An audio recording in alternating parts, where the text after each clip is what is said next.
It's only through difficult times and adversity that we're truly pushed to our true potential.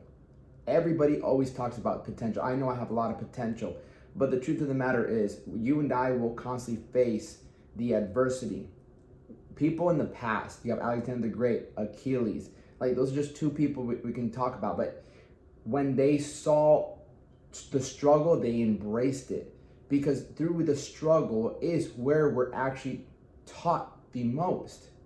So I really want you to take your life and look at where you're finding yourself struggling. Is it your health? Is it financial? Is it relationship? Is it your spirituality with God? And instead of looking at it as why me, you must learn to look at it, if you want to prevail, as the key to your true ability.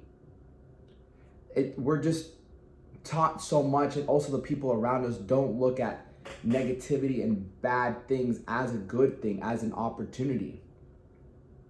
And so when you start hanging around people who complain about their current situation, or maybe you're the person who's complaining about your current situation, you're not making things better.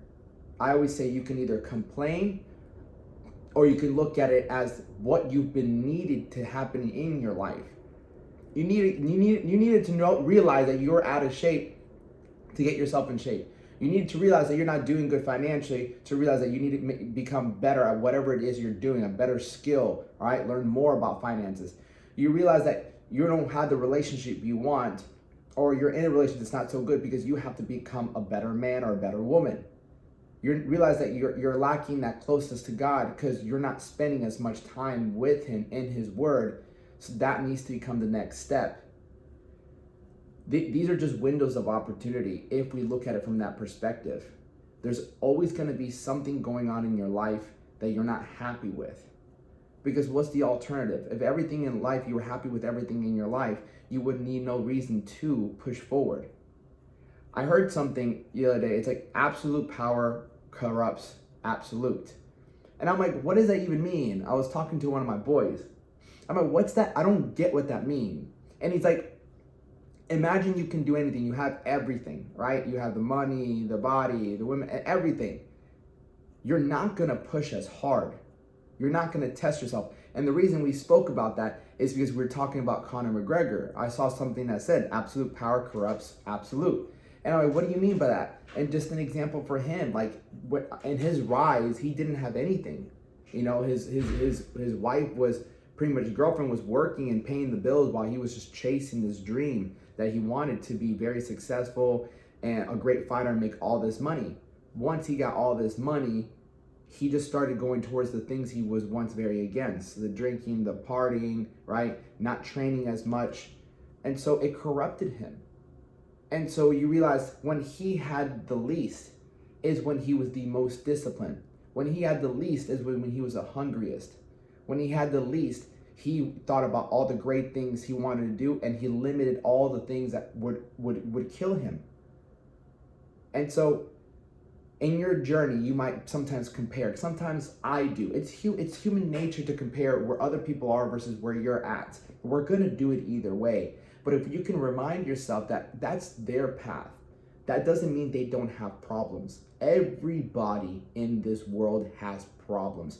No matter how rich they are, no matter how poor they are, no matter how in great shape they are, no matter how out of shape they are, we will always have problems. We will always have something that's going on in our life that we don't ultimately like. Why? Because there's no other way for us to grow. There's no other way for us to improve. And if we're not improving, we're not growing, then we're legitimately dying. And so it is a blessing. It might not seem like it, but you got to look at it. If you look in the mirror and you are out of shape and you've been trying to get in shape, it's not working, then come up with a better plan. Maybe hire a coach, but I don't have the money. Then find the fucking money. Or what's the alternative? The alternative is you stay out of shape, you keep failing, you keep stressing about it, you're not happy, you're not confident, right? That's the alternative. What you're feeling now, financially, if you're not somewhere financially, then go and see what people who do make money, like research it. Is it sales? I'll tell you right now, sales is one of the best ways to make money. Like, if that's the case, then learn more about it. Well, I'm not good at sales. Well, motherfucker, you're not good at fucking, it's not fun being where you're at too, right? It's not fun not having the finances that you want, not being able to pay certain things, right? So what's the alternative? Get better at something that makes you better financially and be able to live the life that you want to live, or don't get better and still suffer. In a relationship, maybe you are single and you don't really like it. Well, are you the man that you would want the woman that you love to date? You know, do you have the level of fitness? Do you have the level of finances? And I'm saying you have to have everything perfect, but be honest with yourself. Like, can you look yourself in the mirror and be like, I'm so proud of this person that whoever comes into my life, they're gonna get the best version of myself. They're gonna get, no, if it's not the case, then you're asking for somebody that's at your level who's not doing so well either. And if you are in a relationship and it's going great. But if it's not going well, then reevaluate. Do you need to become better communicating? Do you need to speak to them? Whatever it might be, if you're not in the best relationship, like I haven't been in the best relationships, but I knew that there was something going on with me. And as much as I wanted to change them, I can't change them. You can't change your partner. Look how hard it is for you to change yourself. And you're trying to change somebody else, good luck. Sometimes either you sit down, you try to work it out with them, and you say, we're a team, we gotta work on this, meaning you have to show up already working on that stuff. Nobody's gonna listen to you if you're not even doing good in that area. So you have to inspire them. Or maybe you came to a point where, like, can I see myself with this person for the next 30 years? If the answer is a clear no, unless they change, then that might not be your person. You know, and the fear of what's the alternative? If you stay, then you're just going to be wasting more time, versus if you end up just like moving forward. Yeah, it's unknown. Yeah, it's scary. Yeah, it hurts. But what's the alternative? You keep wasting time, not being content with this person, not growing with this person, and now you're just older.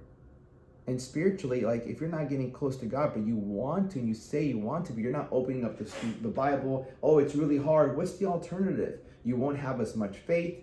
You won't have as much confidence that things will work out in the end, because that's what God really is. God is the ability to believe that things are going to work out, that you're going to be saved, that He has your back during the toughest times.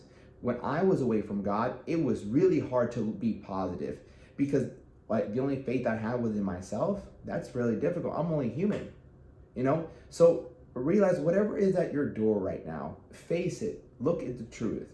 If your fitness is not in front of where you want it to be, look at it and make a plan. Your finances aren't where they want to be, look at it, make a plan. Your relationship isn't where you want to be, you're single, look at it, make a fucking plan. Spiritually, God, look at it, make a plan. But understand, it's not a bad thing. You're not in a bad situation. It is the key to your true potential. It is the key to you improving. Get excited about it. What do I got to do? What do I got to do? Gotta get a plan, gotta get a strategy, execute. And remember, you're not meant to do these things alone.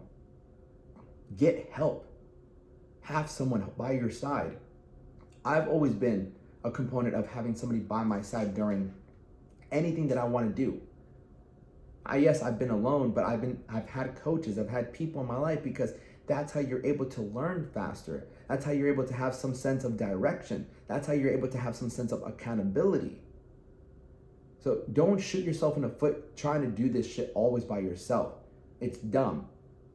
And look at your track record. If you've been trying to do this for a year, 2 years, 3 years, 4 years by yourself, nothing's fucking changed, then obviously the next 2-3 years aren't gonna be any fucking different.